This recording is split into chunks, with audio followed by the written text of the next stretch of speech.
What's going on, everybody? Today we are going to talk about England a little bit and their most recent international break, the one we just got through today. Just got finished watching the second game.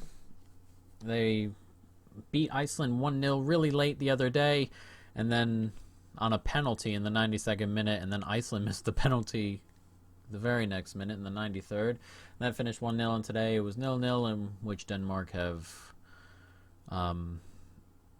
We're probably the better team. Now, this, for me, as an England fan, is annoying because England are in this position that, with their manager, that Arsenal were with Emery, I feel. Emery came into Arsenal and had 2 years at Arsenal and never figured anything out. Now, Southgate had a World Cup run that fell his way. Got out of the group, and then penalties for Colombia, beat Sweden or Switzerland, or which one was it? One of those countries, one of those ones we should have won. I believe it was Sweden. And then we're beaten by Croatia, who were the better team in extra time, and then we're beaten in the third place game by Belgium. He lucked his way through a really, really nice draw in our corner of the bracket, I guess. And since then, we've been getting worse. And in theory, players we really should be getting better. There are some really good players in and around the team, really good attacking players, but one thing that I've always looked at in terms of what a good manager is, or one of those traits that good managers always have, is they know who their best team is. And Southgate, like Emery, has no idea. He hasn't a clue who his best team is. There are players who are still being called up, who inexplicably are still being called up. Dyer, I can't believe Dyer's still getting called up. And then we have, players who are sitting around or didn't get called up at all. I can't believe without a left back for this international break, he didn't call up Saka. Called up like 4 right backs. Didn't call up Saka. Trent was playing on the right today, but the other day it was Trippier playing on the left, and then Trent came on the pitch and played on the left-hand side. Grealish today came on the pitch, was playing on the right. Nick Grealish never plays on the right. Very rarely he plays on the right. Sometimes Villa switch him over to run at certain players, but another one wasted. We have too much attacking talent and too little defensive talent to be playing 3 at the back, and then 5 at the back sometimes, and then 4 at the back sometimes. There are just too many. It's every game is an experiment. At some point, you have to figure it out. It's been a couple of years now since the World Cup, and this still hasn't been figured out. It's been getting significantly worse, and the big problem here that Arsenal didn't have with Emery just left after 2 years. Well, he didn't leave. They fired him after 2 years because he just wasn't good enough. But Southgate seems to have been given this really long leash because of how he did in the World Cup that he sort of lucked into. And it's going to be a problem. There's no fluidity, too slow. Going forward, we're creating no chances whatsoever. Harry Kane had a really late chance after Christensen messed up. I never really liked Christensen, but after he messed up, let the ball bounce. Schmeichel came out. He got around Schmeichel, put it to a goal, and was cleared off the line. But that was it for the last 40-ish minutes. No chances created whatsoever.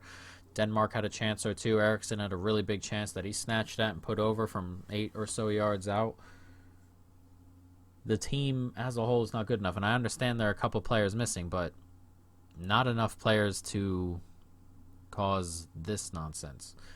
And there are obviously different things about, the last couple of games that could be looked at. As we've said, we've been missing a couple players, a couple have been injured and stuff like that, but there's way too much talent. We have Sterling up front, Sancho, Rashford, Kane, there's too many good players up front to not score a goal from open play against Iceland or Denmark. Both 180 minutes, 190 probably ish, and we didn't score a single goal from open play. And the other one was the only goal we scored was a handball penalty off a corner. It's just not good enough. And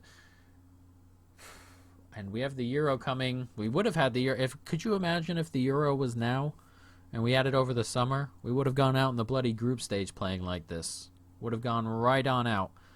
And we have it next year, and it's next summer, and there are 3 or 4 international breaks left, and he still doesn't know what the team is supposed to be doing, what the identity of the team is, what players should be playing and where. He doesn't have a clue about any of it. No formation. He doesn't have a formation he's comfortable with yet. Doesn't have players he's comfortable with yet. Playing players out of position. There are too many players that get called up who are similar. They're like the same player. Too many. The midfield is uncreative, and that may come down to what England offer for players at midfield, but it's just incredibly uncreative.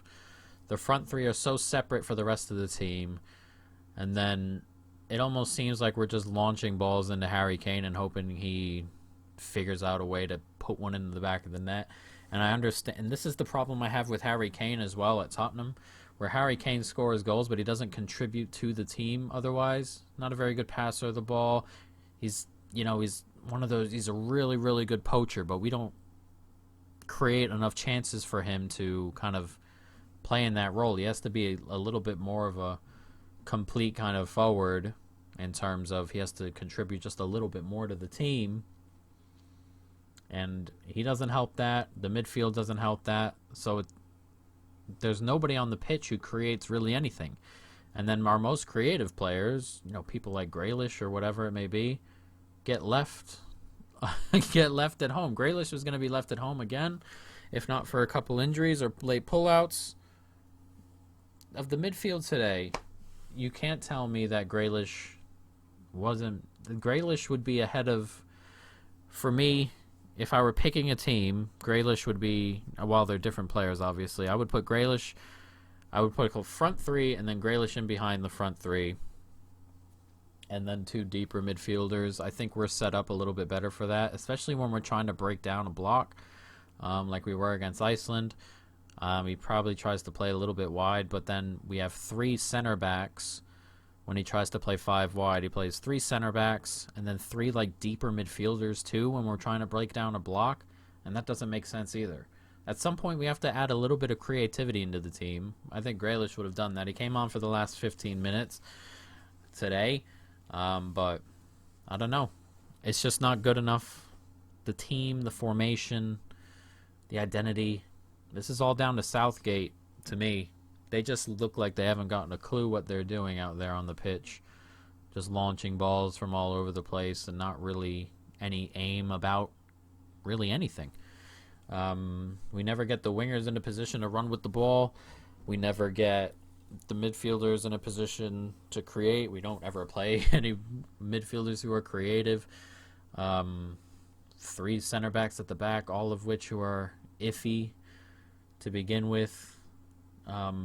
Players who are getting called up that shouldn't be, players who are getting left at home, like Saka. We had no left backs, and we couldn't call Saka up. He's been playing pretty well for Arsenal. At least he's a left back. Can run up and down the pitch. He's young. I don't know. I do not get it, but let me know what you guys think. I don't know where to go from here, where this goes from here. It's just been getting worse for 2 years, and we have a tournament coming up next year, and I just don't know what Southgate's plan is, guys. But that is it. I hope you've enjoyed. Stay tuned for more. And peace.